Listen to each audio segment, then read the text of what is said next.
আমি স্কুল পড়ুয়া একজন শিক্ষার্থী। And আমি হচ্ছে এক্স মুসলিম, লাইক বড় হতে হতে আমার বিশ্বাস হচ্ছে এখন আর নাই, জানতে জানতে। বাট বিষয়টা হচ্ছে আমার ফ্যামিলি অনেক বেশি রিলিজিয়াস, অ্যান্ড আমার মানে আশেপাশে যারা আছে সবাই রিলিজিয়াস। তো এখন এমন একটা পর্যায়ে চলে আসছি, ফ্যামিলি থেকে প্রেশার, আশেপাশের সবার থেকে প্রেশার, যে আমি মানে ২ বার সুইসাইড অ্যাটেম্প্ট নিছি। আর আমাকে হচ্ছে মানে আমার থেরাপিস্ট এর কাছে মানে কনসাল্ট করাইছে আমার ফ্যামিলি। বাট বিষয়টা হচ্ছে আমি এখন উনাকেও বলতে পারতেছি না যে আমার যেই মানে যেসব কারণে, এই যে ধর্ম হ্যান ত্যান, আচ্ছা। এই কারণে হচ্ছে আমার মেন্টাল যে প্রবলেম গুলো দেখা দিচ্ছে। কিন্তু নওশিন আপু, আম, আপনি যেহেতু স্কুলে পড়তেছেন, ডোন্ট ইউ থিঙ্ক আপনার এখন মানে আমি আমি জানি এটা মানে করাটা অনেক টাফ, অনেক ক্ষেত্রে পসিবলও না, বাট এটা কি আপনার মনে হয় না যে আপনার পড়াশোনার উপর বেশি ফোকাস দেওয়া উচিত রেদার দেন আস্তিকতা পড়ালেখায়, নাস্তিকতা? আচ্ছা আমি একটা কথা বলি, আমি কিন্তু খুব ভালো রেজাল্ট করি, আমি ক্লাসে হচ্ছে ফার্স্ট সেকেন্ড সব সময় আসি। বাট মানে বিষয়টা কি, বাপরে বাপ। ফ্যামিলি থেকে অনেক প্রেশার দেয়, মানে অনেক বেশি। আর আমি লাইক এক্সপ্রেস করতে পারছি না বিষয়টা যে কি কারণে আমি ওকে, লাইক নামাজ কালাম নিয়ে ওকে, তারপরে এই পড়াশোনা ফেজটা দিয়ে নওশিন আপু, এই ফেজটা দিয়ে আমরা সবাই যাই। আপনি কথা বলেন, আমি মনে হয় আপনাকে বেশি থামানোটা ঠিক হবে না। আম, এই ফেজটাতে যখন আমরা রিয়েলাইজ করি যে আমাদের সাথে এত বছর ধরে একটা স্ক্যাম হয়ে গেছে, ধর্মের নামে একটা স্ক্যাম হয়ে গেছে, এবং আমাদের আশেপাশের মানুষ যারা আছে, আমাদের পরিবারের মানুষ, আমাদের ভালোবাসার মানুষ যারা যারা আছে, সবার সাথে এই স্ক্যামটা হচ্ছে, তখন আমাদের কাছে এই আগ্রহটা জাগে যে আমরা অন্যকে ওই জিনিসটা জানাই যে এইটা একটা স্ক্যাম ছাড়া অন্য কোনো কিছু নাই, এগুলো উড়াপাল্টা কথা সব, যত সব। তো জানানোর আমাদের ইচ্ছা হয়, বাট সবাই এই জিনিসটা ধারণ করার মেন্টালিটিতে থাকে না যে আম, তারা এতদিন ধরে যেটা বিশ্বাস করে আসছে এটা সত্য না মিথ্যা, এটা আরেকবার যাচাই করে দেখি, এই ধারণা মানে এই মেন্টালিটির মধ্যে তারা থাকে না। তো এই জিনিসটা আমাদের রিয়েলাইজ করতে হবে। আপনি তো এখনো ফুল অন অ্যাডাল্ট না, তারপরেও যেহেতু স্কুল পড়ুয়া বলতেছেন, আপনাকে এই জিনিসটা ধীরে ধীরে মানে রিয়েলাইজ করতে হবে যে আপু, আমরা কিন্তু কোনো বেড অফ রোজেস এর মধ্যে নাই। আমরা এমন কোনো ওয়ার্ল্ডে জন্মগ্রহণ করি নাই যেখানে হচ্ছে আহ, সবসময় বেস্ট জিনিসটাই হবে বা সবচেয়ে ভালো জিনিসটাই হবে। আহ, এমন অনেক কিছু আমরা চাবো যে যে জিনিসটা ভালো, যে জিনিসটা হওয়া উচিত, কিন্তু এই জিনিসটা হবে না। কিন্তু এই রিয়ালিটির সাথে আমাদের ম্যাচ আপ করে চলতে হবে, এই রিয়ালিটির সাথে আমাদের কোপ আপ করে চলতে হবে। আমাদের বুঝতে হবে যে হ্যাঁ, আমরা আম, আমাদের আমাদের আমাদের কাছে অনেকজন অনেক ধরনের রিকোয়েস্ট করবে, অনেক ধরনের ফোর্সও আসবে যে ধর্মের এটা মানো সেইটা মানো। আমরা জানি যে এটা ভুলভাল মিথ্যা কথা, আমরা জানি যে এটার মধ্যে কোনো যৌক্তিকতা নাই তো নাই, বরং এটা হার্মের একটা প্রসেস আছে, মানে হার্মের একটা সম্ভাবনা আছে। বাট যেহেতু আমরা একটা সোসাইটির মধ্যে থাকি, যে সোসাইটির মধ্যে বেশিরভাগ মানুষই হচ্ছে এরকম মাথা মোটা পাগল ছাগল বা অন্ধবিশ্বাসী, মন থেকে হয়তো বা ভালো বা অন্য দিক থেকে অনেক বেশি talented, but when it comes to religion তারা হচ্ছে স্টুপিড, আর কি স্টুপিড ছাড়া অন্য কিছু না, অন্ধবিশ্বাসী স্টুপিড। তো যেহেতু তাদের সাথে আমাদের চলতে হবে, তারাই আমাদের আপনজন, এমন অনেক কিছু তাদের মন রক্ষার্থে করা আমাদের মানে করতে হবে, যেন ভবিষ্যতে আমরা যখন কোনো একটা ঝামেলার মধ্যে পড়বো বা আমরা আমাদের যখন কোনো একটা প্রবলেম হবে, যেন আমাদের বিপদের সময় তাদেরকে পাই। আমরা তাদেরকে হেল্প করবো, তাদের সাথে কোপ আপ করে চলতে হবে আর কি আমাদের। তো এই জিনিসগুলো মাথায় আই থিঙ্ক আমাদের রাখা উচিত। এবং আপনার যদি মনে হয় যে আপনার থেরাপি দরকার বা আহ, করা দরকার, হ্যাঁ, আপনি একজন থেরাপিস্টকেও সে বিশ্বাসটা করতে হবে না, বাংলাদেশের থেরাপিস্ট আপনি বুঝেনি, সে ওই যে পেশেন্টের সাথে যে কনফিডেন্সিয়ালিটি আছে সেটা সে জীবনও রক্ষা করবে না, উল্টা আপনাকে ইদার পরিবারের কাছে সেম করবে, অথবা হচ্ছে আরো তো অনেক কিছু সে করতে পারে। তো বেটার আপনি যেটা করতে পারেন, আপনি একটা ফেক আইডি দিয়ে বিভিন্ন আস্তিক নাস্তিকদের সাথে কথা বলতে পারেন। হয়তোবা আপনি যখন নিজের এই আহ, চাপা যে কথাগুলো আছে, যেটা আপনি কারোর সাথে শেয়ার করতে পারতেছেন, এটা যখন কথা বলবেন, তখন এই হয়তোবা ইটস ইউল ফিল লাইটার আর কি। লাইক শেয়ারিং এর বিষয়টা না, বাট সে আমারও কিছু ফ্রেন্ডস আছে যারা হচ্ছে আমার মতো লাইক বিশ্বাস করে না। কিন্তু ওদের সাথে আমি কথা বলি, কিন্তু কথা হচ্ছে যে আমাকে যে প্রেশার দিচ্ছে, এইটার কারণে আমি আমার একাডেমিক লাইফ থেকে শুরু করে অন্য কোনো কিছুতে মানে ফোকাস করতে পারছি না, স্পেশালি যে পর্দা টর্দা নিয়ে। আর সব থেকে মানে আমার ফ্যামিলি কিন্তু লিবারেল ছিল ছোটবেলা থেকে, এরকম করে হচ্ছে আমি মানে বড় হই নাই এই প্রেশার নিয়ে। বাট এখন আত্মীয় স্বজন রিলেটিভস এর প্রেসারে এখন তারা এমন রিলিজিয়াস হয়ে গেছে, মানে আমার কাছে অবাক লাগে যে এত চেঞ্জ কিভাবে হচ্ছে মানে ইনফ্লুয়েন্স করে যেটা আর কি। এটা এটা শুধু আপনার ফ্যামিলি না, পুরো হোল বাংলাদেশের পুরো জেনারেশন, মানে শুধু জেন জি এইরকম না, পুরাটা আমাদের আমাদের বয়সী যারা আছে, আমার বয়সী যারা আছে, আমার আমার প্যারেন্টস এর বয়সী যারা যারা আছে, সব পুরা বাংলাদেশের সব মানুষই আর কি আহ, তাদের মধ্যে যে গোড়া আস্তিকতা, এই জিনিসটা আর কি অনেক বেশি প্রবল হয়েছে। হ্যাঁ, বলেন আপু।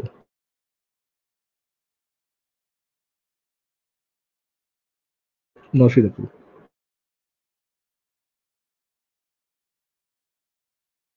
আচ্ছা, নওশীন আপু মনে হয় কোন একটা ঝামেলার মধ্যে পড়েছে, উনি অ্যাডমিট করে কথা বলতে পারছেন না। আমাকে অ্যাডমিট করে দিন, উনি অ্যাডমিট করেছেন, অথবা কোনো একটা ঝামেলার মধ্যে আছেন। আচ্ছা, আহ, একটা মিনিট কি আমাকে দেওয়া যায় একটু? হ্যাঁ, শিওর শিওর শিওর শিওর, ঠিক আছে।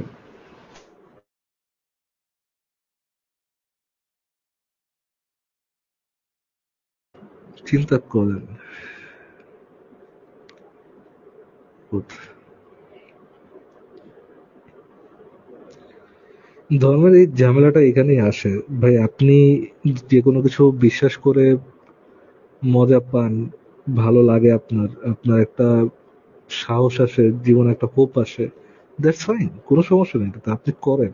বাট আপনার এই বিশ্বাসটা যে অন্য কারোর উপর চাপাই দিবেন, এটা কতটুক যৌক্তিক একটু চিন্তা করেন। দো কথাটার কোনো মানে হয় না। কেন মানে না? কারণ আপনার যেটা তো অন্ধবিশ্বাস করে আপনারা ক্ষোভটা পান, সেই অন্ধবিশ্বাসই আপনাকে বলে যে শুধুমাত্র এই অন্ধবিশ্বাসটা আপনি আপনার মধ্যে রাখবেন না, অন্যের উপর চাপাই দিবেন। আপনি আপনার পরিবারের যদি কর্তা হন, সবাইকে ওই ধর্মের মধ্যে আনা হচ্ছে আপনার দায়িত্ব। না হলে আখিরাতে আপনাকে এর জন্য জিজ্ঞাসা করা হবে। তো ইয়া, মানে এই জন্য এই ধরনের স্টুপিড ধর্মের ইয়া বা লাইক আমি যত যখন অন্ধবিশ্বাস লাইক আছে। আমার জি। ফ্যামিলিকে আমার বিশ্বাসের কথা, মানে বিশ্বাসের কথা তো ডেফিনেটলি কখনোই বলা যাবে না, বাট আমি যখন বোঝানোর ট্রাই করি যে মানে আমারটা তো আমিই দেখবো, এটা তো অন মি, তখন তারা হচ্ছে পাল্টা যুক্তি দেয় যে ইসলামে তো এরকম নিয়ম যে বাবা ভাই তারপরে হচ্ছে ফ্যামিলির আরো যারা সদস্য ওদের আমার কারণে ওদেরকে সাফার করতে হবে। সো এখন আমি তো এই যুক্তি তো আর খণ্ডন করতে পারতেছি না, তাহলে হচ্ছে ধরেই নিবে যে নাস্তিক আমি। এটা যুক এটা তো যুক্তি না, এটা হচ্ছে আপনার দাবি। বাট আপনি যেটা করতে পারেন, সে হচ্ছে আপনি একটু সার্চ করে বের করতে পারেন যে আম, আখিরাতে সবাইকে তার নিজের জন্য দায়ী করা হবে, অন্য কারোর জন্য দায়ী করা হবে না। যার যার ভার, যার যার মানে ভালো মন্দের দায়ভার তার নিজের উপরেই থাকবে, অন্য কারোর উপর থাকবে না। এই রেফারেন্সটা একটু চ্যাটজিপিটি থেকে খুঁজে বের করে দেখতে পারেন বা দেখাইতে পারেন। বাট আই ডোন্ট থিংক এটাতে কোনো লাভ হবে। উল্টা খেপা খেপা খেপা ছাড়া মানে কোন একটা পয়েন্ট মেক হবে, জিনিসটা এরকম না। কেননা ধর্মের গ্রাউন্ড লেভেলের কাজই তো হচ্ছে আপনার অন্ধবিশ্বাস। ইভেন তো এটার মধ্যে কন্ট্রাডিকশন থাকবে, আপনি এটাকে বিশ্বাস করবেন আর কি। আর আচ্ছা, আমি নিজেও অনেক রিলিজিয়াস ছিলাম, একটা সময় রিলিজিয়াস ছিলাম, মানে এমন না খুব নামাজ কালাম পড়তাম, পর্দা টর্দা করতাম, বাট ইমান ছিল স্ট্রং, নাম পড়তাম মাঝে মধ্যে আর কি, নামাজ টামাজ। বাট বিষয়টা কি, মানে অনেক প্রশ্ন হচ্ছে মাথায় আসতো, কাউকে আস করতে পারতাম না। এবং মানে যদি কাউকে আস করতাম তারা হচ্ছে এমন মানে যুক্তির লজিক্যাল ফ্যালাসি ইউজ করে হচ্ছে ইয়া করার ট্রাই করতে। এই যেমন আপনাকে একটা কথা বলি, আম, মানে আমাদেরকে যে সৃষ্টি করছে সে মানে আল্লাহ, উনি নামাজটা ফরজ করছে কেন এখানে? মানে আমি যদি উনারকে ইবাদত না করি বা উনার সেবা না করি, সেখানে আমাকে হচ্ছে আগুনে পুড়িয়ে ফেলা হবে। বিষয়টা এটা এটা যদি ফরজ নাও হতো তাহলেও মানা যেত, বাট এটা তো লাইক লিটারালি ফরজ ইবাদত। জোর করে এটা ভালোবাসা আদায় করার মতো না যে তুমি যদি আমাকে ভালো না বাসো, আমার কথা মতো না শোনো, তাহলে হচ্ছে আহ, তোমাকে আর কি শাস্তি দেওয়া হবে ইসলাম অনুযায়ী আপনি মানে আল্লাহ আপনার ভালোবাসা মালোবাসা এইগুলা, এটার উপরে তার কোনো আগ্রহ নাই। ইসলাম অনুযায়ী আপনি আল্লাহর দাস, রাইট? আল্লাহ মানে আল্লাহর দাসী আপনি। আপনি নামাজ পড়বেন কেন? বিকজ আপনি একটা দাসী, এবং আপনার মালিক আপনাকে এটা হুকুম করছে, যদি এটা না করেন আপনাকে পুরাবে। ভালোবাসতে হবে ঈশার মধ্যে, মানে এই যে ক্রিশ্চিয়ান ঈশার মতো, মানে জিজাসের টিচিং এর মতো, যে you love God, God is love, God is our father, এই সেই। এইগুলা চিন্তাধারা ইসলামের মধ্যে নাই। হ্যাঁ, ইসলাম অনুযায়ী আপনি শুধুমাত্র এবং শুধুমাত্র একটা দাসী, ইউ আর লাইক আ আচ্ছা, ডল। আমার কথা মানে হচ্ছে উনার দাসী তো মানে দাস দাসী তো ফেরেশতা, ওনার দাস দাসী, তাই না? তো আমাদেরকেও সৃষ্টি করেছে, আবার জিনদেরকেও, মানে এত কেন দাস দাসীর তার প্রয়োজন? একটা স্পেসিফিক and জাতি থাকলে ওনার ইসলাম ছিল না? ইসলাম অনুযায়ী you can ask that question. আপনার মালিকের খায়েশ হয়েছে এটা করছে, you can ask that question যে কেন এটা তার করতে হবে। আল্লাহ আপনাকে জবাব দিতে বাধ্য না। তার তার খুশি, তার তার তার খুশির ঠেলায় করতে সেই কাজ করছে, সে তো আপনাকে এটাতে জবাব দিতে বাধ্য না। তারপরে এই যে মানে ভাগ্য যদি উনি লিখে দেয়, তারপরে আয়াত হাদিস তো আছে যে আল্লাহর ইচ্ছা ছাড়া তুমি কিছু ইচ্ছা করতে পারো না, তাহলে মানে আমি যদি একটা মার্ডার করি, এটার দায়ভার কি আল্লাহর ইচ্ছায় করলাম নাকি আমার যাবে? আবার স্বাধীন আহ, ইচ্ছার কথা বলা হচ্ছে, তো এখানে আমার স্বাধীন তার ইচ্ছা ছাড়া যদি আমি ইচ্ছা করতে না পারি, তাহলে আমার ইচ্ছাটা স্বাধীন কিভাবে হয়? বাট এখানে আরো তো কথা আছে নওশিন আপু। মানে আপনি যে মার্ডারটা করলেন, রাইট, মার্ডারটা যে আল্লাহ তাকদিরে লিখে দিছে এই জন্য আপনি করছেন, জিনিসটা জিনিসটা এখানে শেষ না ইসলাম অনুযায়ী। আল্লাহ আপনাকে দ্বারা মার্ডারটা করাই নিচ্ছেন। আপনি কি বুঝতে পারছেন আপনি কি বলছি? আল্লাহ আপনাকে দ্বারা মার্ডারটা করিয়ে দিচ্ছেন। আপনি কি রেফারেন্স দেখতে চান? আমি কি আপনাকে রেফারেন্সটা দেখাবো? মানে করিয়ে দাঁড়ান। নিচ্ছে বলতে এখানে কি বোঝাচ্ছে? করিয়ে নিচ্ছে বলতে লিটারাল করিয়ে নিচ্ছে বলতে আমরা যেটা বুঝি সেটাই সেটাই বোঝাচ্ছে। আচ্ছা দাঁড়ান, আম, একটু একটু সেকেন্ড। মানে আমার প্রশ্ন হ্যাঁ, হচ্ছে আপনি এখানে আমি মার্ডারটা কি আমার ইচ্ছা করছি নাকি তার ইচ্ছা করছি? আপনার ইচ্ছায়, তার তার ইচ্ছা তো করতেছেন করতেছেন না, আপনাকে দ্বারা আল্লাহ করিয়ে নিচ্ছেন। আচ্ছা এই হাদিসটা কি একটু কষ্ট করে পড়তে পারবেন হ্যাঁ, নওশিন শিওর আপু? ভাই। আচ্ছা, মুসলিম অতঃপর আবার যখন থেকে পড়েন, যখন তোমার রব। আচ্ছা, কোন লাইনে? Red second colour. লাইন, প্রথম প্যারার সেকেন্ড লাইনটা পড়েন। যখন তোমার রব আদম সন্তানের পিঠ থেকে তাদের একটু সমস্ত জোরে জোরে পড়েন আপু, যখন তোমার রব আদম প্লিজ। সন্তানের পিঠ থেকে তাদের সমস্ত সন্তানদেরকে বের করলেন। বর্ণনাকারী বলেন, কারণ আমি আয়াত করেছিলেন, উমর রাদিয়াল্লাহু আনহু বলেন, আমি এর সম্পর্কে রাসূলুল্লাহ সাল্লাল্লাহু আলাইহি ওয়াসাল্লাম এর নিকট প্রশ্ন করতে শুনেছি।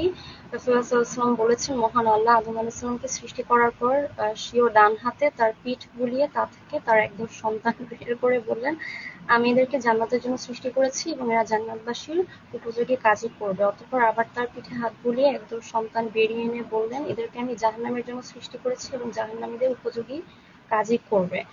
এই কথা শুনে এক ব্যক্তি বলল, হে আল্লাহর রাসূল, তাহলে আমলের কি মূল্য রইল?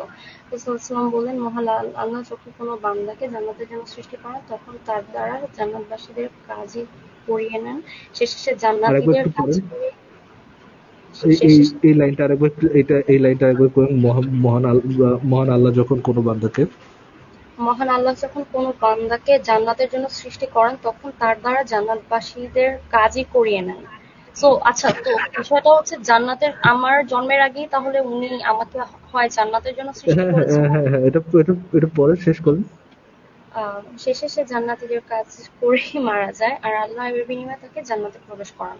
আর যখন তিনি কোনো বান্দাকে জাহান্নামের জন্য সৃষ্টি করেন, তখন তার দ্বারা জাহান্নামীদের কাজ করিয়ে নেন। অবশেষে সে জাহান্নামীদের কাজ করে মারা যায়। তো এখানে তো উনি মাশাআল্লাহ খুব সুন্দরভাবেই দায়ভারটা নিয়েছেন, তাই না? এক্স্যাক্টলি, তো এক্স্যাক্টলি। খুব ভালোই তো, উনি তো দায়ভার নিয়েই নিলেন এবং খুব স্পষ্ট সুন্দর করেই নিলেন। বাট স্টিল এই জন্য কি আল্লাহ আপনাকে জাহান্নামে পুরাবে? 100%, নো ডাউট অ্যাবাউট ইট। আপনি কি এটা নিয়ে তাকে কোশ্চেন করতে পারবেন? নো। আমি বলি বিকজ এই, আপনি তার দাসী, সে হচ্ছে গিয়ে আপনার মালিক। আচ্ছা, এই প্রশ্নটা এরকম হচ্ছে, আপনি নিশ্চয়ই বইটা সম্পর্কে জানেন, প্যারাডক্সিক্যাল সাজিব। এই বইটাই হচ্ছে এটার উত্তর লেখা, একটা টিচার আর একটা স্টুডেন্টের বর্ণনা দিয়ে আর কি। যে একটা টিচার কিন্তু জানে যে একটা তার কোন ছাত্রটা ক্লাসে ফার্স্ট আসবে, কে ফেল করবে। তো এখন এই এগুলা তো টিচার দেখেন জানে। আপু, এই প্যারাসাজিদ ম্যারাসাজিদ এগুলো তো ইসলামিক ইয়ে না তো, মানে ইসলামিক কোনো মানে ইসলামিক আলেমদের দ্বারা লিখিত কোনো বই না তো। ফর এক্সাম্পল আমি যদি আপনাকে এই ভিডিওটা একটু দেখাই। আপনার আমার এবং সমস্ত পৃথিবী, সমস্ত সৃষ্টির 50,000 বছর আগে আল্লাহ তাআলা সব নির্ধারণ করেছেন যে তিনি কি করবেন, কাকে কিভাবে, কখন জান্নাতের ব্যবস্থাপনা করবেন, কার জন্য জাহান্নামের ব্যবস্থাপনা করবেন, কে ভালো থাকবে, কে মন্দ থাকবে, কে সুস্থ থাকবে, কে অসুস্থ হবে, কে দুনিয়াতে তার ধনী হবে, কে ফকির হবে, সবই নির্ধারিত, কোনো কিছু অনির্ধারিত নেই। যদি বলতেন যে আল্লাহ নির্ধারণ করে রাখলে আমি আর কেন, এটা যেমন প্রশ্ন হচ্ছে, উল্টাটাও বলতে পারতেন যে এমন আল্লাহ কেমন হলো যিনি আমার ব্যাপারটা জানেন না, আমি কি করবো জানেন না, আমার সৃষ্টি করেছে অথচ আমি কি করতে পারবো জানেন না। এটা উল্টাটাও হয় প্রশ্ন। এই জন্য প্রশ্নের কোনো শেষ নেই। ঈমান হচ্ছে বেহুদা প্রশ্ন না করে বাস্তব জায়গায় আসা, যেটা প্রশ্ন করার জায়গা। দেখুন আল্লাহ তাআলা হাদিস যেভাবে আসছে, বিভিন্ন হাদিসে আসছে, রাসূলুল্লাহ সাল্লাল্লাহু আলাইহি ওয়াসাল্লাম বলেছেন যে তিনি কিছু সৃষ্টি করে বলেছেন, ডান হাতে নিয়ে বলেছেন এগুলো আমি জান্নাতের জন্য সৃষ্টি করেছি, ওয়ালা উবালি, আমি কারো পরোয়া করি না। আবার অন্য হাতে নিয়ে বলেছেন এগুলো আমি জাহান্নামের জন্য সৃষ্টি করেছি, আমি কারো পরোয়া করি না। আবার হাদিসে আসছে আল্লাহ তাআলা তিনি সৃষ্টি করে যাদের উপর তার আলো ফেলেছেন তারা ঈমান আনবে, যারা আলো ফেলে না অন্ধকারে তারা ঈমান আনবে না। এগুলো তা ফাআলু লিমা ইয়াশা, যা ইচ্ছা তা করেন। তাকদীর হচ্ছে এটাই, আল্লাহর ইচ্ছা, আল্লাহর ইলম, আল্লাহর জ্ঞান, আল্লাহর লেখা, তার ইচ্ছা এবং তার সৃষ্টি, এটা হলো তাকদীর। অর্থাৎ তাকদীর হচ্ছে তিনি যা জানেন সেটা তিনি লিখে রেখেছেন, সেটা তিনি ইচ্ছা করেন, সেটা সংগঠিত হয়ে যায়। এখন তিনি কার জন্য কি লিখেছেন এটা তার নির্ধারিত, নিঃসন্দেহে নির্ধারিত। যদি এটা না হতো তাহলে আপনি বলতেন যে এমন আল্লাহ কিভাবে আসলো যে আল্লাহ কিছুই জানে না, আমার ভবিষ্যৎ কিভাবে তিনি জানেন না। দুনিয়ার বুকেই কোনো মানুষ যদি দুনিয়ার বুকেই দেখবেন যে কোনো কাজ করে, কোনো একটা তৈরি করে, যদি এটার ভবিষ্যৎ কি না জানে, বলে তুমি তো একটা বোকা, কি জানো না, এটা কি উড়বে না উড়োজাহাজ বানাইছে, যে ব্যক্তি বলছেন উড়বে কি উড়বে না জানি না, তো জানে না, অজ্ঞ। আল্লাহ তাআলা আমাদের সৃষ্টি করেছেন, পৃথিবী সৃষ্টি করেছেন, প্রত্যেকটি জীব তিনি সৃষ্টি করেছেন, যা ইচ্ছে তা, জীব এবং নির্জীব সবই তার সৃষ্টি, সবই যা ইচ্ছে তা তিনি করেন, তো তিনি জানবেন, এটা হলো স্বাভাবিক জিনিস। সেই হিসাবে একজন মানুষের তাকদীর তিনি নির্ধারণ করে রেখেছেন, কি হবে না হবে সবই জানেন। উনি কি শুধু আপু জানেন নাকি নির্ধারণও করে রেখেছেন? আচ্ছা, এখানে তো কোন রকম মানে কোন স্পষ্ট যুক্তি দেয় না, এদের একটা কথা এতক্ষণ লাগে উত্তর দিতে, মানে আমার প্রশ্ন করতে নাই তো 10-15 আপু, মিনিট ধরে একটা উত্তর দেয়। জিনিসটা তো মেক সেন্স করে না। মেক সেন্স করে না দেখেই তো তারা লম্বা দিয়ে দেয়, যেটা কোহেরেন্ট না। ঠিক আছে, দেখেন এই যে আপনি যে প্যারাসাজিদের কথা বললেন, প্যারাসাজিদ অনুযায়ী একজন স্কুল টিচার বা একজন ইউনিভার্সিটির টিচার সে হচ্ছে একটা অ্যাজিউম করে যে এই ছাত্রটা ভালো করতে পারে, এই ছাত্রটা খারাপ করতে পারে। সে কিন্তু 100% গ্যারান্টি সহকারে জানে না। সে কিন্তু অমনিশিয়েন্ট বিং না, সে কিন্তু সর্বজ্ঞানী কোনো সত্তা না যে সে 100% জানে যে এইটাই হবে। এইটার সাথে আল্লাহর তুলনা দিয়ে আল্লাহর জানাটাকে মানে করা, যে আল্লাহ জানে বুঝে এরকম বানাইছে, এটাকে একটু এই জায়গা থেকে মানুষকে একটু সরায় নিয়ে আসা, এইগুলো হচ্ছে আপু ওই একেবারে প্রিমিটিভ আমলে যে ইয়েরা ছিল, আপনার ক্রিশ্চিয়ানরা ছিল, তাদের ফেলে দেওয়া যুক্তি। হ্যাঁ, এখন সেগুলাই মুমিনরা রিইউজ করে, এবং যেহেতু বাঙালি মূর্খ মানুষ, বাঙালি এগুলো জানে না, বুঝে না, এই জন্য বাঙালিরা এটা কি শুনে পরে মনে করে বাবা বাবা অসাধারণ যুক্তি দিয়েছে। আপনি কি বুঝতে পারছেন অসীন আপু এখানে যুক্তির ফ্লটা কোথায়? হ্যাঁ হ্যাঁ হ্যাঁ, এবং শুধুমাত্র সেখানেই না যে আল্লাহ শুধুমাত্র জানেন, আল্লাহ এটা নির্ধারণও করে রেখেছেন, এবং সহিহ হাদিসে এটা লেখা শুধু নির্ধারণ করেই লেখা নাই, মানে এটা কি করায় না। তো এইখানে হচ্ছে পাইলস অফ বুলশিট আছে, যে যে বুলশিট কাটানো এত সহজ কোনো কিছু না। সেলফ কন্ট্রাডিক্টরি ইসলাম অনেক, বাট আমার মানে অফকোর্স। আরেকটা এগুলোকে আপনাকে আরেকটা কন্ট্রাডিকশন আপনাকে দেখাই, দেন আপনাকে আরেকটা কন্ট্রাডিকশন দেখাই, এটা একটু দেখুন। মুমিন ভার্সেস মুমিন। তাহলে অদৃষ্ট হচ্ছে যেটা আল্লাহ তাআলা লিখে রেখেছেন, কিছু জিনিস ফিক্সড, কে কখন জন্মাবে ইত্যাদি, তবে বাকি জিনিসগুলো এমন না, আপনি ঠিক করবেন। সেজন্য আল্লামা ইকবাল বলেছেন, খুদ কো কার ইতনা বুলন্দ, क्या तकदीर के पहले अल्लाह अपने बंदे से खुद पूछे बता दे राजा क्या है। অর্থাৎ নিজেকে এতটাই মহান বানাও যে অদৃষ্ট লেখার আগে আল্লাহ নিজে জিজ্ঞাসা করবেন তার বান্দাদের যে তোমার ইচ্ছা কি। এটা একটা শায়রি। কোরআনে কারীমে আল্লাহ তাআলা বলেছেন, কুল্লু সগীরিন ওয়া কাবীরিন মুস্তাতার, ছোট বড় সবই লেখা হয়েছে।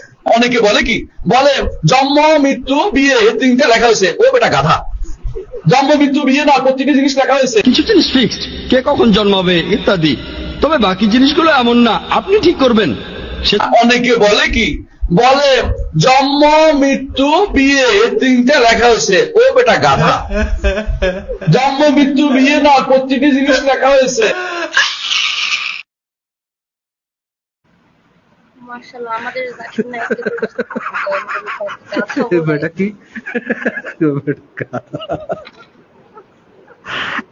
ওনাদের একটা ডিবেট হওয়া দরকার দুইজনের। আমি লাস্টে যে যারটা মনে হবে ঠিক আছে তারটাই বিশ্বাস করব।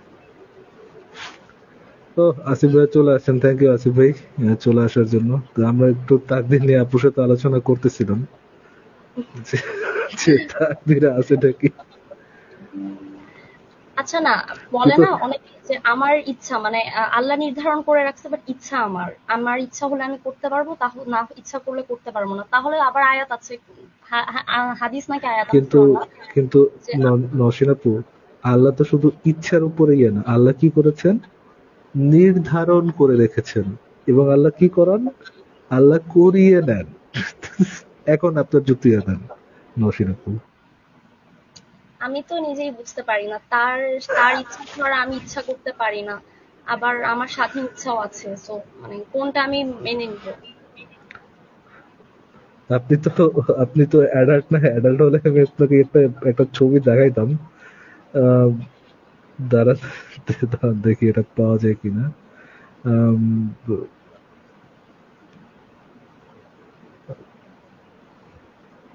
আম, এটা কোথায়, আচ্ছা, আচ্ছা, আমাকে কি আপনি জিনিসটা, বের করছেন নাকি না আমি নিজেই বের হয়ে গেলাম? না, আসিফ ভাই কোনো না কোনো একটা ঝামেলা হচ্ছে মনে হয়। ওকে, ঠিক আছে। মানে ইসলাম অনুযায়ী আপনাকে দুইটাই বিশ্বাস করতে হবে। আপনি যদি মুমিনদের লাইভ শুনেন, আপনি এটাই দেখবেন যে একই সাথে বিশ্বাস করতে হবে যে আপনার ইয়েটা হচ্ছে পূর্ব নির্ধারিত, আপনার তাকদীরটা পূর্ব একই নির্ধারিত। সাথে বিশ্বাস করতে হবে যে আল্লাহর ইচ্ছা ছাড়া আমি কিছু করতে পারবো না, কিন্তু আমার স্বাধীন ইচ্ছা আছে, আমি খারাপ কাজ করলে সেটা জি, আমার ইচ্ছা। এক্স্যাক্টলি, জি। দুইটাই আচ্ছা, একসাথে। আর এবং আপনাকে আপনাকে সাথে এই বিশ্বাসটাও রাখতে হবে যে এটা কন্ট্রাডিক্টরি না, এটার মধ্যে কোনো আচ্ছা হ্যাঁ, কন্ট্রাডিকশন নাই। অবশ্যই অবশ্যই। আচ্ছা, আরেকটা জিনিস, সেটা হচ্ছে মুহাম্মদ যে 4 বিয়ে করেছেন, তারপরে আম, তো জিহাদের যে বিষয়টা, সে সময় যে যুদ্ধ করে মেয়েদেরকে এনে এনে রেপ করা হতো, এই বিষয়টা না জাস্টিফাই করার চেষ্টা করে হুজুরা অনেক কথা বলে। সেটা হচ্ছে যে ওই যুগের জন্য হচ্ছে এটা, মানে ওই যুগটাই এরকম ছিল যে সেই যুগে হচ্ছে এগুলো হবে। বাট আমার কথা হচ্ছে, সেই যুগের জন্যই যদি বিষয়টা হয়, তাহলে কোরআন তো মানে সব যুগের জন্য প্রযোজ্য, তাই না? সেটা তো আজকের দিনেও হচ্ছে মানে অ্যাপ্লাইড হবে। আজকের দিনে কি জিহাদ তার মানে আল্লাহ বাতিল করে দিছে? নাকি 4 বিয়ে করা বাতিল করে দিছে? নাকি হচ্ছে 7, 8, 9 বছরের মেয়েদেরকে বিয়ে করার বিষয়টা বাতিল হয়ে গেছে? কারণ সেটা যেহেতু শুধুমাত্র সেই যুগের জন্য প্রযোজ্য, তাহলে আজকেও কেন সেটা অ্যাপ্লাইড হবে? আচ্ছা, আমি সেই একটা হাদিস দেখাই। যুক্তির নামে, যে যুক্তির নামে এমন কিছু বলে তারা, যেগুলা স্কুল পড়ুয়া বাচ্চারাও ধরতে পারে যে এগুলা কি বুলশিট বলতেছে। জি আছে ভাই। আমি একটা হাদিস দেখাই, এই হাদিসটা একটু আপনি কি আহ, অংশ বিশেষ পড়তে পারবেন? হ্যাঁ হ্যাঁ, কতটুকু? কোথা থেকে? ওই যে পরিচ্ছেদ 1-এ যেটা বলা আছে, হলুদ কালিতে যেটুক দেয়া আছে সেটুক পড়লেই হবে আপাতত। যতক্ষণ পর্যন্ত মানুষ লা ইলাহা ইল্লাল্লাহ না বলবে, ততক্ষণ পর্যন্ত তাদের বিরুদ্ধে কিতাল করতে আমি আদেশপ্রাপ্ত হয়েছি। আচ্ছা, এই টাইটেলে যেটা বলা আছে কতক্ষণ পর্যন্ত করতে হবে, তাহলে যতক্ষণ হচ্ছে মানুষ লা ইলাহা ইল্লাল্লাহ না বলবে। কোন মানুষ? সব মানুষ নাকি? হুম হুম। আচ্ছা, এবার পড়েন। আবু হুরায়রা রাজি হতে বর্ণিত, তিনি বলেন, রাসূলুল্লাহ সাল্লাল্লাহু আলাইহি ওয়াসাল্লামের মৃত্যুর পর আবু বকর যখন খলিফা নির্বাচিত হন, তখন আরবের কিছু সংখ্যক লোক কাফির হয়ে যায়। উমার ইবনুল খাত্তাব আবু বকরকে বললেন, আপনি এদের বিরুদ্ধে কিভাবে অস্ত্র ধারণ করবেন, অথচ রাসূলুল্লাহ সাল্লাল্লাহু আলাইহি ওয়াসাল্লাম বলেছেন, মানুষ সে পর্যন্ত না আল্লাহ তাআলা ব্যতীত আর কোনো প্রভু নেই এ কথার স্বীকৃতি দিবে, সে পর্যন্ত আমি তাদের বিরুদ্ধে যুদ্ধ করতে আদিষ্ট হয়েছি। আর যে ব্যক্তি বলল আল্লাহ ব্যতীত আর কোনো প্রভু নেই, সে আমার থেকে তার জীবন নিরাপদ করে নিল। তবে ইসলামের অধিকার সম্পর্কে ভিন্ন কথা, আর তাদের প্রকৃত হিসাব নিকাশ রয়েছে আল্লাহ তাআলার দায়িত্বে। আবু বকর আচ্ছা, বললেন, আল্লাহ এটুক পরে আপনি কি বুঝলেন? এই যে রাসূলুল্লাহ যে এই কথাটা বলেছেন, এটার মানেটা কি? এই উম, কথাটার মানে কি? মানে হচ্ছে সমগ্র মানবজাতি যতক্ষণ না মুসলিম ধর্ম, ইসলাম ধর্ম গ্রহণ করছে, ততক্ষণ তিনি মানে কি বলবো, মারবে আর কি, খুন করতে জাস্টিফাইড আর কি এটা। এবং তাকে আল্লাহ এটা তো মুহাম্মদের পরে খলিফারাও এই বিধানটা ফলো করেছে, তাই না? হুম তাহলে তো মুহাম্মদ তো মরে গেছে, তখন তো আর এই বিধানটা মানে রহিত করে দিয়ে যাওয়া তো তার পক্ষে সম্ভব হয় নাই। সে তো তার আগেই মরে গেছে, তাই না? হ্যাঁ মানে এটা বিধান দিতে পারে এবং রহিত করতে পারে শুধুমাত্র মুহাম্মদ, এছাড়া তো আর কেউ করতে পারে না। এখন হ্যাঁ যেই জিনিসটা মুহাম্মদ চালু করে দিয়ে গেছে, সেটা যদি সে নিজে বন্ধ না করে, তাহলে তো আর এটা বন্ধ কিয়ামত পর্যন্ত চলতে থাকবে। এবং হ্যাঁ দেখা যাচ্ছে যে আবু বকর ওমরের সময়ও এই এই বিধানটা ফলো করা হয়েছে। তার মানে মুহাম্মদের মৃত্যুর পরেও এই বিধানটা ফলো করা হয়েছে, মানে মুহাম্মদের মৃত্যুর আগে মুহাম্মদ এটা বন্ধ করে যায় নাই। তার মানে তো এটা কিয়ামত পর্যন্ত প্রযোজ্য, তাই না? হ্যাঁ, হ্যাঁ। এবং এইখানে কিন্তু খুবই মারাত্মক কথা বলা যে যদি কেউ ইসলাম কবুল না করে তাহলে তার মাল এবং রক্ত মানে জীবন অনিরাপদ হয়ে যাবে, মুসলমানদের তরবারির আঘাত পড়বে আর কি। সেটাই তো কথা এখন। এটা তো সব যুগের জন্যই প্রযোজ্য, এমন তো না যে 14 মানে যেটা হচ্ছে হুজুরা লজিক দিয়ে বোঝানোর চেষ্টা করে যেটা এমন যে সব ভয়ঙ্কর ভয়ঙ্কর হাদিসের কথা রয়েছে সেগুলো 1400 বছর আগে এমন অবস্থা ছিল যে ওটা না করলে উপায় ছিল না। তো জিহাদ না করলে উপায় ছিল না, তারপরে হচ্ছে মেয়েদের নিরাপত্তার জন্য হচ্ছে ছোট ছোট মেয়েদেরকে বিয়ে করতে হবে। তো সেটা তাহলে সেটা বাতিল করে দেয়নি কেন কেন আল্লাহ তাআলা বা মহানবী? মানে এখন তো আর এমন পরিস্থিতি না যে আমি একটা 4 বছরের আর 9-8 বছরের মেয়েকে বিয়ে না করলে হচ্ছে তার সে নিরাপদ থাকবে না। হুম, ঠিক আছে, তাহলে আর আর কি কিছু বলবেন আপনি? না, না, থ্যাংক ইউ। তাহলে ঠিক আছে, তাহলে ফারাজ ভাইয়ের কি কিছু বলার ছিল? না, আমার আমার আর তেমন কিছু বলার নেই। থ্যাংক ইউ নওশিন আপু যুক্ত হওয়ার জন্য, and try to be safe. হ্যাঁ, আবেগে পরে মাত্রাতিরিক্ত শেয়ার করতে চেয়েন না, এবং এটা মাথায় রেখেন যে আমাদের সোসাইটির সাথে চলার জন্য এমন অনেক কিছুই করা লাগবে যেটা আমরা চাই না। এটা কি ভালো জিনিস, জাস্টিফাইড জিনিস না, জাস্টিফাইড জিনিসটা তারপরেও আমাদের হাতে আর কোনো অপশন নাই। আমরা একটা সভ্য সোসাইটিতে নাই, আমরা একটা অসভ্য সোসাইটিতে আছি, এবং অসভ্য সোসাইটিতে আমাদের এইভাবেই সার্ভাইভ করতে হবে আর কি। বুঝতে থ্যাংক ইউ, পারছেন? Thank you. হ্যাঁ, জি ঠিক আছে, অবশ্যই। তাহলে বিদায় জানাই আজকে আপনাকে। ভালো থাকেন তাহলে। ধন্যবাদ।